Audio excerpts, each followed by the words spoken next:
এক নম্বর বিধান হলো, এরে দুনিয়ার মানুষ, আল্লাহ বলে লা তা'বুদুনা ইল্লাল্লাহ, আমি আল্লাহ ছাড়া অন্য কারো উপাসনা করা যাবে না। বাবারে, উপাসনা করতে হবে কার? একমাত্র আল্লাহ। জোরে বলেন, কার ইবাদত করতে হবে? আরো জোরে বলেন, কার? আমরা ইবাদত করব একমাত্র আল্লাহ। আল্লাহ এই যে আমাদেরকে এই কফলটা দিয়েছে, এই কফলটা একমাত্র আল্লাহর কুদরতি ভয়ে সেজদা করিয়া, আল্লাহর কুদরতি ভয়ে সেজদা করে কফলকে ব্যবহার করতে হবে। এই কফলটা অন্য কোথাও ব্যবহার করা যাবে না। বাবারে, আজকে আমাদের সমাজের কি অবস্থা?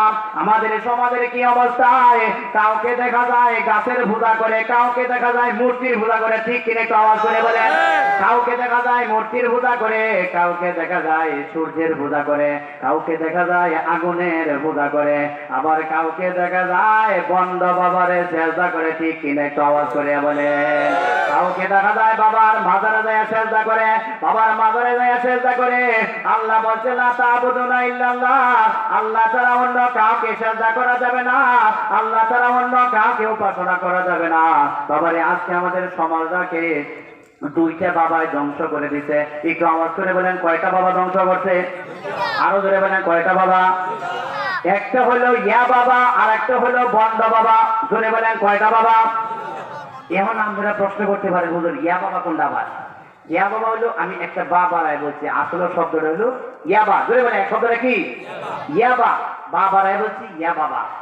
এই যুবক, যে যুবক ইয়াবার পিছনে পড়ে গেছে, যে যুবক ইয়াবা সেবন করতেছে, এই যুবকের দুনিয়াও ধ্বংস হবে, পরকালও ধ্বংস হবে। ঠিক কিনা একটু আওয়াজ করে বলে।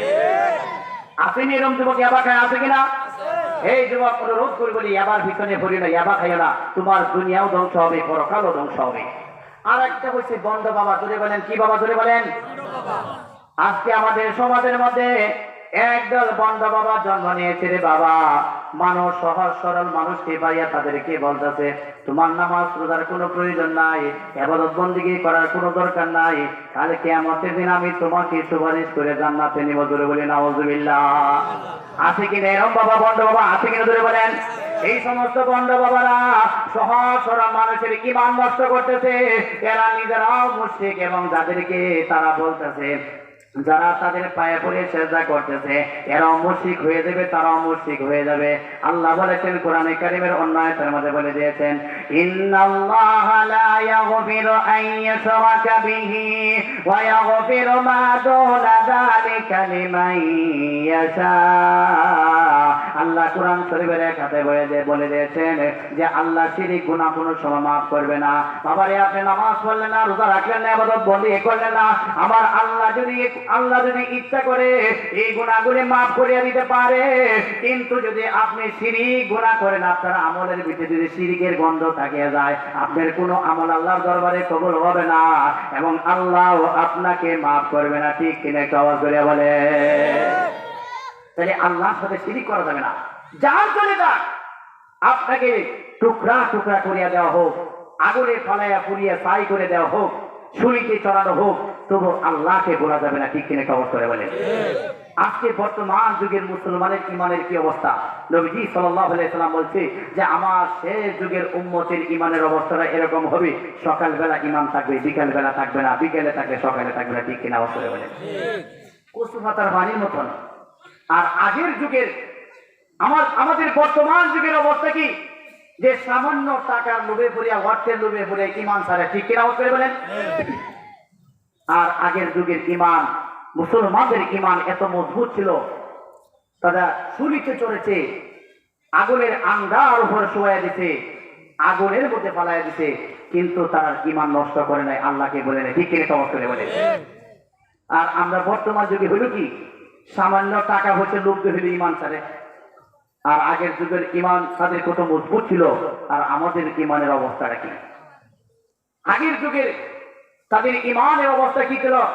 তলোয়ারের নিচে শোয়ানো হয়েছে, টুকরা টুকরা করবে, তারপরেও তারা আল্লাহকে বলে নাই। এই ব্যাপারে আপনাদেরকে ছোট্ট একটা ওয়াকিয়া শোনাই, ঘটনা শোনাই।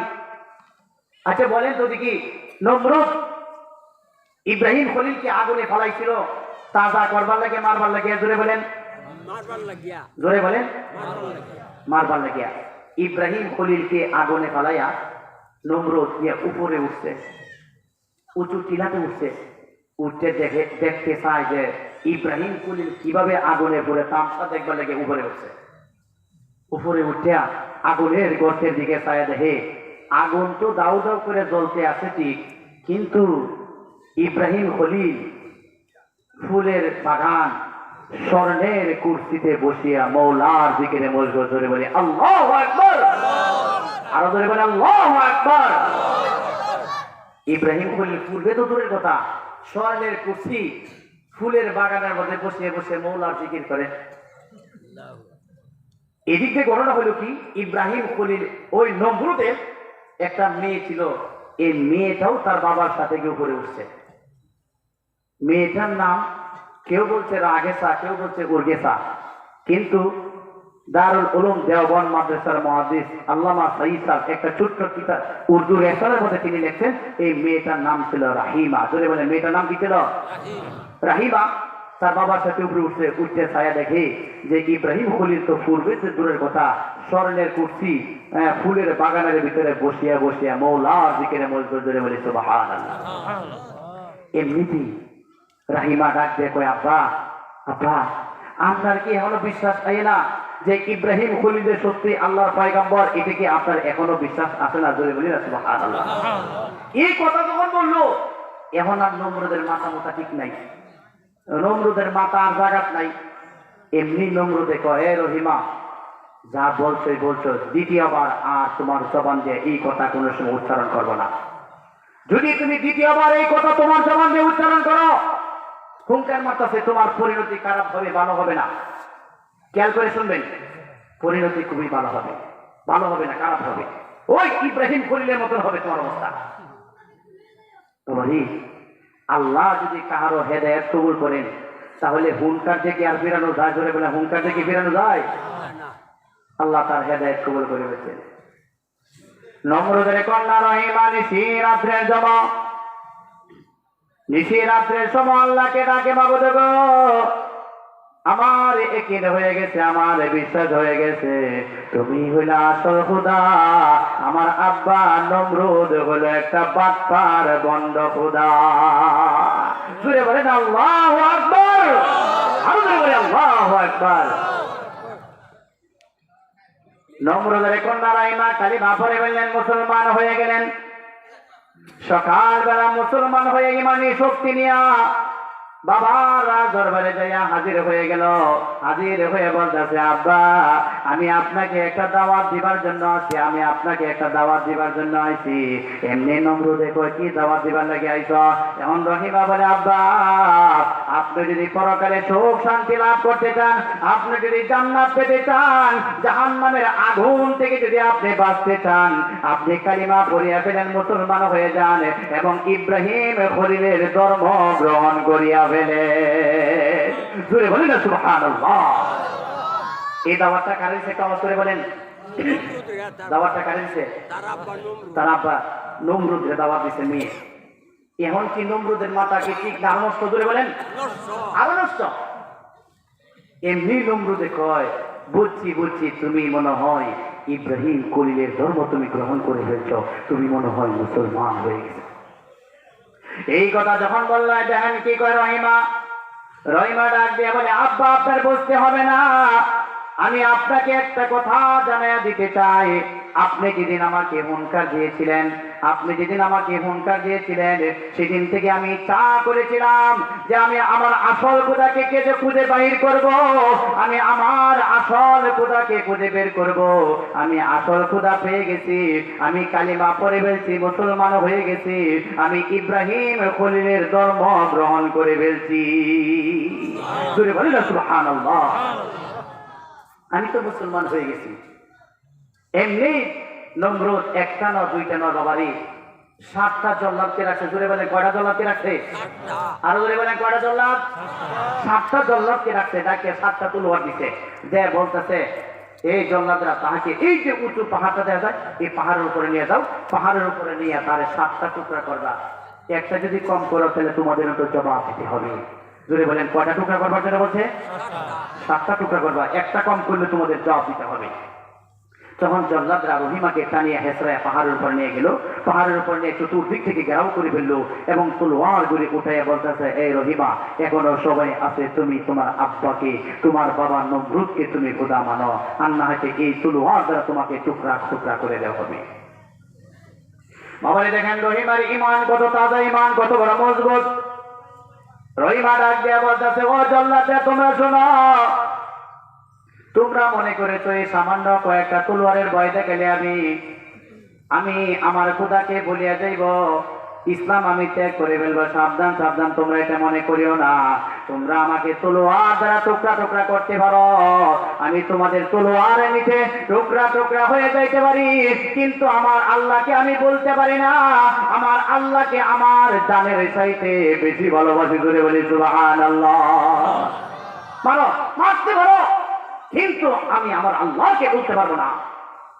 এই কথা যখন বলে তখন কমান্ডিং অফিসার, 7 জনের মধ্যে একজন কমান্ডিং অফিসার আছে না, কমান্ডিং অফিসার বুঝি বুঝি রহিমারে আর বুঝাইলে কোনো কাম হতো না, আমাদের ডিউটি পালন করো। এমনি রহিমাকে তারা প্রস্তুতি হইতেছে মেরে ফেলবে। তখন রহিমা কইতেছে, আচ্ছা ঠিক আছে তোমরা আমাকে মারো, আমার কোনো আপত্তি নাই, কোনো দুঃখ নাই, তবে তোমাদের কাছে একটা আর্জি হলো, আমার 2 মিনিট সময় দাও, আমি আমার মৌলার সাথে একটু পরামর্শ করে চলে বলি সুবহানাল্লাহ। এমনিতে নমরুদ এই যে 7 জন জল্লাদ কমান্ডিং অফিসার বলে, যাও তোমাকে সময় দেওয়া হলো। রহিমা হলো নব মুসলিম, নতুন মুসলমান, তিনি ভালো করে ওযু করতে পারে না, নামাজও করতে পারে না। কোনো মতে ওযুটা করিয়া 2 রাকাত নামাজ আদায় করলেন। 2 রাকাত নামাজ আদায় করিয়া আল্লাহর দরবারে হাতটা উঠে কান্দে, মাবুদ গো আমার কোনো আপত্তি নাই, আমার কোনো মনে দুঃখ নাই, এই জল্লাদরা আমাকে টুকরা টুকরা করবে, আমাকে মেরে ফেলবে, আমার কোনো দুঃখ নাই, কিন্তু আমার মনে একটা ব্যথা, তারা যদি আমাকে মারিয়া ফেলে তাহলে আমার আব্বা নমরুদ সহ এই জল্লাদের গোষ্ঠী বলবে তুমি ক্ষুধার বুঝি কোনো পাওয়ার নাই। এইভাবে যখন রহিমা আল্লাহর দরবারে হাত তুলে কান্না আরম্ভ করে দিল, বাবারে সঙ্গে সঙ্গে গাইবি আওয়াজ শুরু হয়ে গেছে। আল্লাহ ডাক দেয়া বলতেছে, রহিমা রে, ওরে আমার রহিমা তুই আর কান্দিস না রে বান্দি, তুই আর কান্দিস না, আমি খোদা তোমার হেফাজতের দায়িত্ব আমার কুদরতি হাতে নিয়ে গেলাম। রহিমা আর কান্দিস না, তোর হেফাজতের দায়িত্ব আমার কুদরতি হাতে নিয়ে গেলাম। তখন কি রহিমার ইমান কি আরো তাজা হয়েছে কিনা ধরে বলেন? এমনিতে কমান্ডিং অফিসার বলতেছে, ঠাট্টা করে বলেন, এই রহিমা কার কাছে চাও, কার কাছে চাও? তোমার খোদারে দেখা যায় না, সেই খোদার কাছে চাইলে কি লাভ হবে? আমরার খোদা নমরুদকে দেখা যায় কত কিছু চাই পাই না, তাকে তার কাছে চাইলে কি লাভ হবে? উঠো উঠো, তোমার সময় শেষ হয়ে গেছে। এমনিতে কমান্ডিং অফিসার রহিমার কাপড় ধরে টানা শুরু করে দিল, অন্যান্য জল্লাদরাও কাপড় ধরে টানা টুনি আরম্ভ করে দিল। রহিমাকে উলঙ্গ করতে যখন শুরু করে দিল, রহিমা আল্লাহর দরবারে কান্না আরম্ভ করে দিল, মাবুদ গো তুমি না বলছো আমাকে হেফাজতের দায়িত্ব তোমার কুদরতি হাতে নিয়ে গেছো? জল্লাদরা তো আমাকে টানাটানি শুরু করে দিয়েছে, আমাকে উলঙ্গ করিয়া দিতে চাইতেছে। ওগো মাবুদ, তারা যদি আমাকে উলঙ্গ করিয়া ফেলে আমার তো লজ্জা হবে, আমার কপালে কলঙ্কিনীর দাগ লাগিয়া যাইবে, আমার কপালে যদি কলঙ্কিনীর দাগ লাগিয়া যায়, আমার কপালে যদি কলঙ্কিনীর দাগ লাগিয়া যায়, তোমার খলিল ইব্রাহিমের খলিলের কপালের মধ্যে কলঙ্কিনীর দাগ লাগিয়া যাইবে, তোমার ইব্রাহিম খলিলের কপালে যদি কলঙ্কিনীর দাগ লাগিয়া যায়, মাবুদ গো তোমার কুদরতি কপালের মধ্যে কলঙ্কিনীর দাগ লাগিয়া যাইবে। তারা তো আমাকে উলঙ্গ করিয়া ফেলতেছে। এই মুহূর্তে মহান রব্বুল আলামিন বলতেছে, হে রহিমা তুই কান্দিস রে বান্দি, কান্দিস না, আমি তোমাকে হেফাজত করব। মহান রব্বুল আলামিন সঙ্গে সঙ্গে জিবরাইলকে নোটিশ জারি করে দিলেন, ও জিবরাইল যাও তাও তাড়াতাড়ি জান্নাতের বাজারের ভিতরে ঢুকিয়া যাও, তাড়াতাড়ি জান্নাতের বাজারের ভিতরে ঢুকিয়া যাও, জান্নাতের বাজার থেকে রেশমি পোশাকটা নিয়ে তুমি তাড়াতাড়ি রহিমার পাশে দাঁড়াইয়া যাও। দুনিয়ার জল্লাদরা রহিমার গায়ে থেকে, রহিমার শরীর থেকে দুনিয়ার বাজারের পোশাক গুলাও শেষ করবে, আর তুমি জান্নাতের পোশাকটাকে ভরাইয়া শেষ করবা। ধরে বলি সুবহানাল্লাহ। এই নোটিশ যখন জিবরাইলকে জারি করে দিল, জিবরাইল জান্নাতের ভিতরে ঢুকে জান্নাতের পোশাক নিয়ে রহিমার পাশে দাঁড়ায় গেল। ওই জান্নাতরা তার শরীর থেকে দুনিয়ার বাজারের পোশাক গুলাও শেষ, আর জিবরাইল তাকে জান্নাতের পোশাক পরাইয়া শেষ। ধরে বলি সুবহানাল্লাহ। এখন জান্নাতরা কয় কি ব্যাপার, এমন পোশাক তো আর কোনোদিন দেখলাম না। এত দামি পোশাক রহিমার গায়ে গোটা থেকে আসলো, আমরা তো জীবনেও দেখি নাই। এখানে কোনো মানুষও দেখলাম না, পোশাকটা কোথায় থেকে আসলো?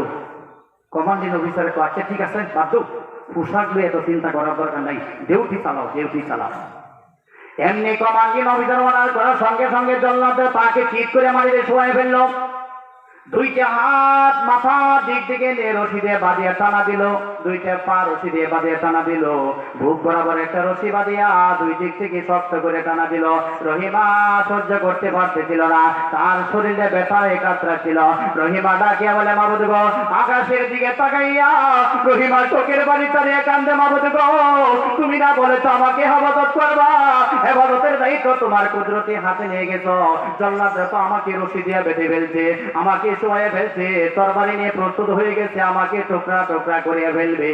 এমনিতে মহান রব্বুল আলামিন আল্লাহ গায়বে আওয়াজে রহিমা রে, ওরে আমার বান্দি তুই আর কান্দিস না, তুই আর কান্দিস না, আমি আল্লাহ তোমাকে হেফাজত করব, তারা তোমার উপর তলোয়ার চালাইতে পারবে না, আমি তলোয়ারের উপর নোটিশ জারি করে দিব, তারা একটা তলোয়ার তোমার শরীর পর্যন্ত নিতে পারবে না। কমান্ডিং অফিসার বলল এক, এমনিতে জল্লাদরা তরবারিটা উপরে উঠে ফেললো। যখন বলল দুই, তখন কে কোথায় আঘাত করবে, কে কোথায় তারা আক্রমণ করবে, তাদের দিক নির্দেশনা করে ঠিক করে ফেললো। কমান্ডিং অফিসার যখন বলল তিন, এখন তারা তলোয়ার মারতে চায়। আমার আল্লাহ তলোয়ারকে নোটিশ জারি করলো, তলোয়ারে এক চুল পরিমাণ সামনেও যাইবে না, এক চুল পরিমাণ পিছনের দিকেও যাইবে না। নমরুদ এই জল্লাদরা চেষ্টা করতেছে, মারতে পারতেছে না, এমনকি তাদের হাত সহ ব্রেক করে দিল, তলোয়ার গুলি ব্রেক করে দিল। আমার আল্লাহ ফেরেশতা পাঠায় দিল, ফেরেশতা ওই সমস্ত জল্লাদের মাঝখান থেকে রহিমাকে উঠাইয়া নিয়ে গেল। জোরে বলে সুবহানাল্লাহ। আল্লাহর মানসা যতক্ষণ ছিল, ওই সমস্ত জল্লাদগুলিকে এইভাবে আল্লাহ কতক্ষণ পর্যন্ত রাখলো। এবার কারো হাত অচল হয়ে গেছে, কারো পা অচল হয়ে গেছে, কারো জবান অচল হয়ে গেছে। ডাক্তার স্যার স্যার আমাদের কি হয়ে গেল, কেউ বলছে স্যার আমার তো হাত চলে না, কেউ বলছে স্যার আমার তো পাও চলে না, কেউ বলছে স্যার আমার শরীরটা অবশ হয়ে গেল, আমাদের কি হয়ে গেল কি হয়ে গেল, চিল্লাচিল্লি করতে করতে রহিমারে নিয়ে গেল। কিছুক্ষণ পরে আল্লাহ ওই জল্লাদের আগের অবস্থায় ফিরাইয়া দিল। আগের অবস্থায় যখন ফিরাইছে, এমনি বলতে স্যার আমরা তো এত টাকা রাখলাম, একটা উত্তরও দিলেন না। কমান্ডিং অফিসারে কয়ে শোনো, তোমরা তো মুখটা দাঁড়িয়ে আছি, আমার তো মুখটা সহ বন্ধ হয়ে গেছিল। দূরে বলি সুবহানাল্লাহ, আমার তো মুখ সহ বন্ধ হয়ে গেছিল। এখন করতে রহিমা গেল কোথায়, রহিমা কই? জল্লাদরা বলতে স্যার আমাদের চাকরির কি অবস্থা হবে, আমাদের চাকরির কি অবস্থা হবে, নমরুদের কাছে আমরা কি জবাব দিব? এমনি কমান্ডিং অফিসারে কয় তোমরা কিছুই বলবো না, আমি যা বলবো তোমরাও আমার সাথে সাথে তাই বললা। তখন এই জল্লাদরা নমরুদের কাছে যখন চলে গেল, নমরুদ বলতেছে কি ব্যাপার, তারা মারছো কিনা মারছো কিনা? এমনি জল্লাদরা বলে না তারা তোমরা মারতে পারি নাই। এমনি বলে একা পুরুষের দল, 7 জন পুরুষ হয়ে একটা নারীর সাথে পারলা না। আবার আশ্চর্য খবর, এমনি কমান্ডিং অফিসারে কয়ে নমরুদ সাবধান সাবধান, বেশি কথা বলবা না। এইভাবে যখন হুমকি মারি দিল, এমনি নমরুদের ভিতরে কাঁপা আরম্ভ হয়ে গেল। কি ভাবার, যারা সব সময় আমার সার সার বলে ডাকে, আমারে খুদা মানে, এখন তারাই যা উল্টা ব্রেক করে উল্টা হুমকি মারতেছে, না জানি তুলো আনি উল্টা হয়ে আমার উপরে চালানি আরম্ভ করে দেয়। এখন নমরুদ তাদের সাথে মিল দেওয়ার ব্যবস্থা করতেছে, বুঝছি বুঝছি তোমরা অনেক কষ্ট হয়েছে, তোমরা গোসল করো, খানাপিনা করো, বিশ্রাম করো, আমি বুঝে ফেলছি ইব্রাহিম খলিল মনে হয় তোমাদের মাঝখান থেকে জাদুর মাধ্যমে উঠে নিয়ে গেছে। এমনিতে কমান্ডিং অফিসারের ডাকে বলতেছে, এ নমরুদ সাবধান সাবধান, আর কোনদিন আজ থেকে নিয়ে কোনদিন ইব্রাহিম খলিলকে তুমি জাদুগির বলবা না, তুমি কোনদিন ইব্রাহিম খলিলকে জাদুগির বলবা না। আমাদের একিন হয়ে গেছে ইব্রাহিম খলিলের ধর্মই হলো আসল খোদা, ইব্রাহিম খলিলের ধর্ম হলো আসল ধর্ম, ইব্রাহিম খলিলের খোদাই হলো আসল খোদা, আর তুমি হলো একটা পাটপার বন্ধ খোদা। জোরে বলি আল্লাহু আকবার। হে নমরুদ, আজ থেকে তোমার পূজা আর নয়, আমরা পূজা করব একমাত্র আল্লাহর, আমরা পূজা করব ইব্রাহিম খলিলের পূজা করব। আজ থেকে আমরা তোমার ইবাদত করব না। বাবারে, আমি এই কথাটাই বলতেছিলাম। আল্লাহ এক নাম্বার বিধান জারি করেছেন, লা তা'বুদুনা ইল্লাল্লাহ, আল্লাহ ছাড়া অন্য কারো উপাসনা করা যাবে না। উপাসনা করতে হবে কার? একটু আওয়াজ করে বলেন। আরো জোরে বলে, কার উপাসনা করতে হবে? সবাই হাত তোলেন, সবাই একটা ডাকেন, ইয়া আল্লাহ। আরো জোরে বলে, ইয়া আল্লাহ। তাহলে আমি এই কথাটাই বলেছিলাম, আল্লাহ আমার তেলাওয়াত কি আয়াতের মধ্যে 8টা বিধান জারি করেছে। বাবার এই 8টা বিধানের মধ্যে একটা বিধান হলো আল্লাহ ছাড়া অন্য কারো উপাসনা করা যাবে না। জান চলে যাইতে পারে, তলোয়ার দ্বারা টুকরা টুকরা করা হইতে পারে, দুনিয়ার রাজত্বের যদি, রাজ্যের যদি ক্ষমতার রাজত্বের মালিক বানিয়ে দেওয়া হবে, যদি লোভ দেখানো হয়, তবু মৌলাকে ভোলা যাবে না। কিন্তু আমাদের সমাজের কি অবস্থা? অল্প টাকা পয়সার লোভে হরি আল্লাহকে ভুলিয়া যায়। ঠিক কিনে কবর করে বলেন। অল্প টাকার লোভে হরি আল্লাহকে বলে, সম্পদের লোভে হরি আল্লাহকে ভুলিয়া যায়, ইসলাম ধর্ম ত্যাগ করে। কিন্তু আগের যুগের মুসলমানের ইমানের কি অবস্থা ছিল? তাদের ইমান কত বড় মজবুত ছিল! বাবার অসংখ্য ঘটনা পাওয়া যায় যে রাজ্যের মালিক বানায় দিবে, রাজ্যের রানী বানায় দিবে, তারপরও রাজত্ব গ্রহণ করে নাই। তারা আল্লাহর মহব্বতে দান দিয়ে দিছে, দান কোরবান করে দিছে, কিন্তু আল্লাহকে বলে। ঠিক কিনে কবর করে বলেন। ফেরাউনের নাম শুনছেন তো? ফেরাউনের নাম শুনছেন? জোরে বলেন, ফেরাউনের নাম শুনছেন না? ফেরাউন যখন খোদা দাবি করতে চায়, ফেরাউন যখন খোদা দাবি করতে চায়, তখন তার সে একটা মসজিদ আছে। এই মসজিদের মধ্যে হামানের সাথে পরামর্শ করতেছে, ও হামান, আমি যদি খোদা দাবি করি, তাহলে সর্বপ্রথম আমার এই কথার বাধা প্রদানকারী কে হবে, বিরোধিতাকারী কে হবে? তখন হামান বলতেছে, যত মোল্লা মুন্সি আলেম ওলামা আছে, এরাই আপনার বিরোধিতাকারী হবে। তাহলে কি করতে হবে? মোল্লা মুন্সি আলেম ওলামা যা আছে সব মারে শেষ করতে হবে। জোরে বলি নাউজুবিল্লাহ। এই পরামর্শ কে দিছে? জোরে বলেন। আরো জোরে বলেন, কে দিছে? হামান দিছে পরামর্শ। আবার কয় না, খালি মোল্লা মুন্সি মারে শেষ করলে হবে না। এরা যেখানে তৈরি হয়, এই যে মাদ্রাসা, আলেম ওলামা কোথায় থেকে তৈরি হয়? খবর করে বলেন। এই সমস্ত মাদ্রাসা মসজিদ সব ধ্বংস করতে হবে। তখন ফেরাউন এই হামানের কথা অনুযায়ী আলেম ওলামাকে মারিয়ে শেষ করে দিল, হাজার হাজার মসজিদ মাদ্রাসা ধ্বংস করে দিল। বাবারে 100 বছর পর্যন্ত এমন একটা অবস্থা ছিল, আল্লাহর নাম লওয়ার মতন কোনো লোকই ছিল না। শেষ পর্যন্ত এই ফেরাউন সে বলতেছে, আনা রব্বুকুমুল আলা, সবাইকে, তার দেশে সব মানুষকে একত্রিত করতে জমায়েত করে বলতেছে, আনা রব্বুকুমুল আলা, আমি হইলাম তোমাদের সবচেয়ে বড় প্রভু। এই কথা যখন বললো, তখন অনেক লোকই আর আমি তো আসলে আমাদের বড় প্রভু, কারণ আপনি আমাদেরকে খাওয়াই, সবকিছু দেন। আবার কিছু কিছু লোক বলতেছে, ও ফেরাউন, তুমি তো খোদা হওয়ার যোগ্যতা রাখো না, তোমার মধ্যে খোদা এদের যোগ্যতা নাই, আমরা তোমার খোদা মানি না। যারা বিরোধিতা করলো তাদেরকেও ধ্বংস করলো, তাদেরকে একবারে শেষ করে দিল, মানে শেষ। এখন আল্লাহর নাম নেওয়ার মতো লোক বাকি নাই, মাত্র 2 জন লোক বাকি আছে। জোরে বলেন, কয়জন? আরো জোরে বলেন। 2 জন। একজন হলো হিজকিল, আর একজন হলো মাসেতা। হিজকিল তিনি গোপনে গোপনে আল্লাহর ইবাদত করেন, প্রকাশ্যে করেন না। শেষ পর্যন্ত ওনার বাড়ি ঘর ছাড়িয়ে তিনি বন জঙ্গলে চলে গেলেন, জঙ্গলে যাই ইবাদত করে। আল্লাহ তাআলা হিজকিলকে এত বড় মর্যাদার অধিকারী করেছিলেন, এত উঁচু মর্যাদা দান করেছিলেন। মুফাসসিরিনে কেরাম তাফসীরের কিতাবের মধ্যে লিখেছেন, ফেরাউন বাহিনী পাঠায় দিল হিজকিলকে ধরিয়ে আনবার জন্য। যাইয়া দেখে যে হিজকিল আসরের নামাজ পড়তেছে, তিনি হইলেন ইমাম, আর ওনার পিছনে হইল বন জঙ্গলের বাঘ। বলল, জোরে বলি সুবহানাল্লাহ। আরো জোরে বলেন সুবহানাল্লাহ। বন জঙ্গলে বাঘ বলে মুসল্লি, আর উনি হইল ইমাম। এমনি ফেরাউনের বাহিনী কয়, ইয়া সে শুনি কি ইমাম আর কি মুসল্লি। ইমাম যদি খালি কয় যে আমার দুশ্মনরা এসে ধরা, হায় হায় আমরা উপায় নাই, চলো এখান থেকে তাড়াতাড়ি আমরা বাড়িতে চলে যাইয়া বলবো আমরা পাইছি না, যদি কেউ পাইছি তাহলে আবার পাড়ে যাই। ফেরাউনের বাহিনীকে কোন আমরা হিজকিলকে ভাই নাই। এখন হলো একজন মাসেতার পালা, মাসেতা গোপনে গোপনে ইবাদত করে। মাসেতা আবার ফেরাউনের ঘরে কাজ করে। ওনার 2টা সন্তান ছিল, একটা হলো দুধের বাচ্চা, আর একটা হলো 7 থেকে 8 বছরের একটা মেয়ে বাচ্চা। এই 2টা বাচ্চা বাড়িতে রাখিয়া সকালবেলা ফেরাউনের বাড়িতে আসে, সারাদিন কাজ করিয়া আবার বাড়িতে চলে যায়, সন্ধ্যাবেলা চলে যায়। গোপনে গোপনে ইবাদত করতেছে। হঠাৎ করে একদিন মাসেটা যে ফেরাউনকে খোদা মানে না, এই কথাটা একমতে প্রকাশ পেয়ে গেল। কেমনে প্রকাশ হইল? মাসেটা ফেরাউনের মেয়ের মাথার মধ্যে তেল লাগাইতেছিল, চিরুনি দিয়ে আশ্রাইতেছিল। হঠাৎ করে চিরুনির হাত থেকে পড়ে গেছে। হাত থেকে পড়ে যে ওনার অনেকটা বসতি কথা বের হয়ে গেছে, আল্লাহ তোমার অমান্যকারীরা ধ্বংস হোক, আল্লাহ তোমার অমান্যকারীরা ধ্বংস হোক। এই কথা যখন বললো, এমনি ফেরাউনের কন্যা কয়, এই মাসেটা, ফেরাউন ছাড়াও কি আর কোথাও আছে কিনা? তখন মাসেটা বলে, হ্যাঁ, আমার প্রভু সেই আল্লাহ যিনি ফেরাউনের আল্লাহ, কুল কায়নাতের আল্লাহ। ধরে বলে আল্লাহু আকবার, আল্লাহু আকবার।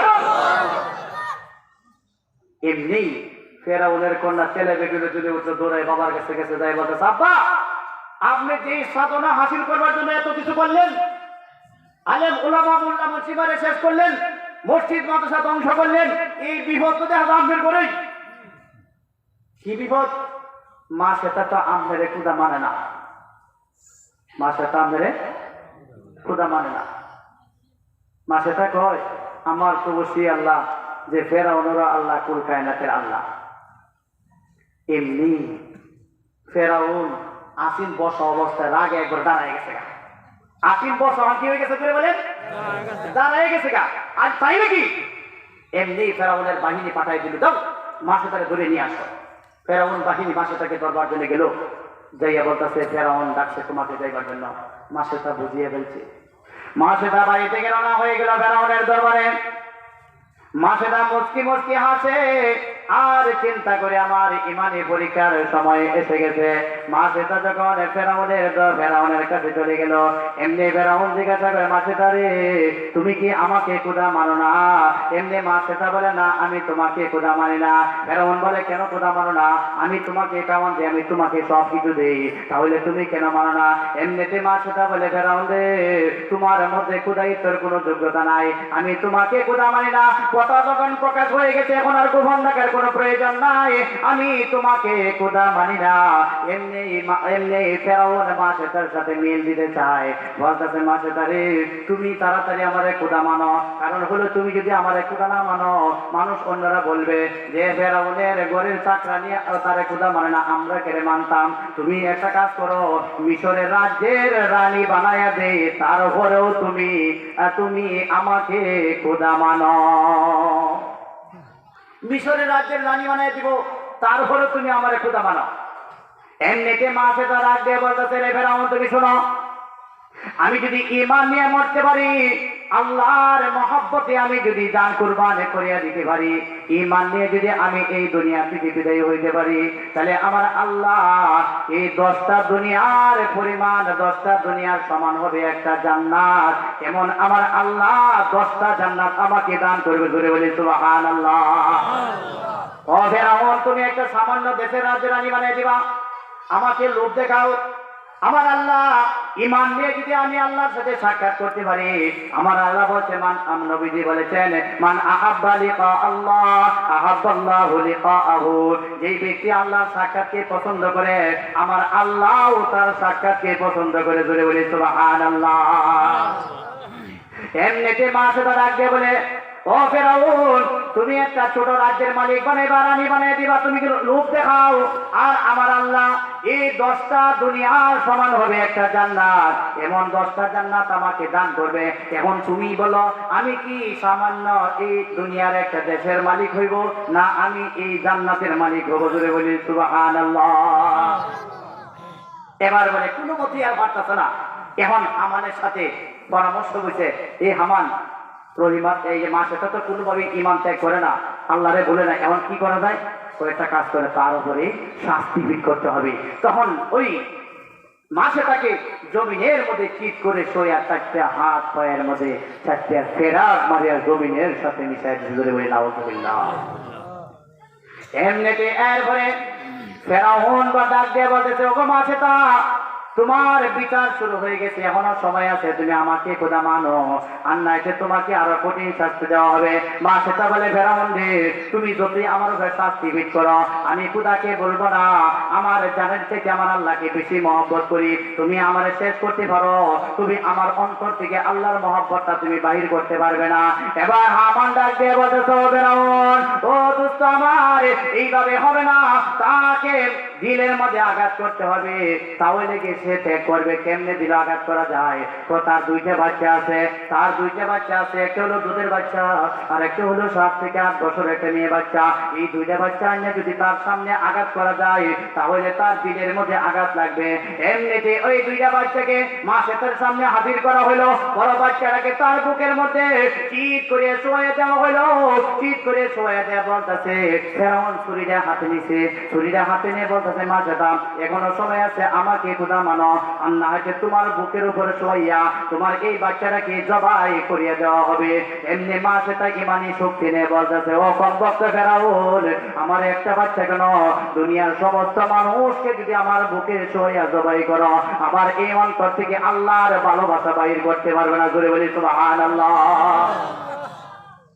এমনিতে কমবক্ত ফেরাউন এই মাসে তার বড় বাচ্চাটাকে তার বুকের উপর চিৎ করে শোয়া তারে জবাই করিয়া দিল, জবাই করিয়া জ্বলন্ত তেলের কড়াইয়ের মধ্যে সারিয়া দিল। দূরে বলি নাউজুবিল্লাহ। এখন হলো 2 নম্বর বাচ্চাটার পালা। বাবারে দুধের শিশুটাকে মাসে তার বুকের উপর চিৎ করে শোয়াইলো, চিৎ করে শোয়াই বলতেছে, ও মাসেতা, এমন হইলো তোমার এই শিশু বাচ্চার ভালা, এখনো সময় আছে, তুমি তাড়াতাড়ি আমার খোদা মানো, আর নাহলে তোমার এই বাচ্চাটা তো তোমার বুকের উপরে মা রাখিয়া জবাই করে দেওয়া হবে। বাবারে এখানে একটা ঘটনা ঘটে গেল। আমার আল্লাহ এই মাসে তার অন্তরের মধ্যে ছোট বাচ্চাটার প্রতি একটু মহাব্বত সৃষ্টি করিয়া দিল। বাবারে দুনিয়াতে এমন কোনো মা নাই, দুনিয়াতে এমন কোনো মা নাই যে শিশু বাচ্চাটাকে মার বুকে শোয়া দিয়ে জবাই করা হয়, এমন কোন মা নাই যে কান্না না করিয়া থাকতে পারবে। ঠিক কিনে আওয়াজ করিয়া বলেন। এই শিশু বাচ্চাটাকে মাছে তার বুকের উপরে শোয়াইয়া বলতেছে, এখনো সময় আছে, তুমি আমার খোদা মানো, আর নাতে তাকেও জবাই করিয়া দেওয়া হবে। তার একটু মহব্বত অন্তরে ঢুকে গেল, মাছে তার কান্না আরম্ভ করে দিতে, তার চোখ দিয়ে পানি পড়তে আরম্ভ হয়ে গেছে। যখন কান্না আরম্ভ করে দিল, বাবারে আশ্চর্য খবর, আমার আল্লাহ এই শিশু বাচ্চারা কথা বলতে পারে না, আমার আল্লাহ তার জবান খুলিয়া দিতে, বড় বাচ্চার মতন কথা বলতে আরম্ভ করে দিতে। শিশু বাচ্চারা তার মার চোখ থেকে পানি গুলি মুছতেছে আর বলতেছে, আম্মা তুমি কেন কান্না করতেছো, আম্মা তুমি কেন কান্দো? আমার আল্লাহ কাল কিয়ামতের দিন আমাদের প্রত্যেকে এই 10টা দুনিয়ার সমান হবে একটা জান্নাত, এমন 10টা জান্নাত আমাদের সবাইকে এর বিনিময়ে দান করবে। জোরে বলি সুবহানাল্লাহ। এই কথা যখন বললো, মাসে তার ইমানি তাজা হয়ে গেল, ইমানি শক্তি আরো বেড়ে গেল। এবার এই বাচ্চাটাকে তার বুকের উপরে শোয়া জবাই করে দিল, জবাই করে জ্বলন্ত তেলের কড়াইয়ের মধ্যে ছাড়িয়া দিল। এবার হলো মাসে তার ভালা। এবার ফেরাউন কমবক্ত ফেরাউন ডাকে বলতে, রহিম এবার মাসে তারে এখনো সময় আছে, আমার খোদা মানো, নাহলে তোমাকে শেষ করে দেওয়া হবে। এবার মাসে তাকে এবারে কমবক্ত ফেরাউন, শোনো শোনো, আমার 2টা কলিজার টুকরাকে আল্লাহ রাস্তায় কুরবান করে দিলাম, আমার তো আর দুনিয়াতে বাঁচিয়া থাকার দরকার নাই, আমাকে মারতে পারো, আমার এই অন্তর থেকে আল্লাহর ভালোবাসা বাহির করতে পারবা না, আমার আল্লাহকে আমি আমার জানের চাইতে বেশি ভালোবাসি। জোরে বলে সুবহানাল্লাহ। এবারে এই কমবক্ত ফেরাউন মাছটাকে জবাই করিয়া জ্বলন্ত তেলের কড়াইয়ের মধ্যে ছাড়িয়া দিল। এবারে আশ্চর্য খবর, নবীজি সাল্লাল্লাহু আলাইহি সাল্লাম যখন মেরাজে যাচ্ছিলেন, নবীজির বুরাকটা যখন বাইতুল মুকাদ্দাসে পৌঁছিয়া গেল, নবীজি জিবরাইলকে ডাকে বলে, ওগো জিবরাইল, আমার নাকের মধ্যে তো জান্নাতের সুঘ্রাণ আসতেছে, আমরা কি জান্নাতের কাছাকাছি এসে গেলাম কিনা? জিবরাইল ডাক দিয়ে বলতেছে, ইয়া রাসূলুল্লাহ, ইয়া হাবিবাল্লাহ, জান্নাত তো অনেক দূরে, জান্নাত তো অনেক দূরে। নবীজি বলে, তবে জান্নাতের সুঘ্রাণ আমার নাকে কোথায় থেকে আসে? এমনি জিবরাইল ডাকিয়া বলতেছে, ইয়া রাসূলুল্লাহ, ইয়া হাবিবাল্লাহ, আমরা এমন একটা পবিত্র ভূমিতে পৌঁছেছি, যে ভূমিটাতে মা সেতা নামে আল্লাহর এক বান্দি তার 2টা বাচ্চাকে আল্লাহর রাস্তায় জীবন কুরবান করে দিয়েছিল। ওই ফেরাউন কমবক্ত ফেরাউন তাদের 3 জনকে জবাই করেছিল, জবাই করিয়া জ্বলন্ত তেলের কড়াইয়ের মধ্যে ছাড়িয়ে দিয়েছিল। আমার তো মনে হয় ওই যে ফেরাউন তাদের হাড্ডিগুলি জমাই করিয়া যেখানে দাফন করেছিল যে কবরটাতে দাফন করেছিল, আমার আল্লাহ মনে হয় তাদের কবরটাকে জান্নাতের বাগান বানিয়ে দিছে। আমার তো মনে হয় এই কবর থেকে জান্নাতের সুঘ্রাণ বাইরে উঠেছে। জোরে বলি আল্লাহু আকবার, আল্লাহু আকবার। আমি এই কথাটাই বলতেছি।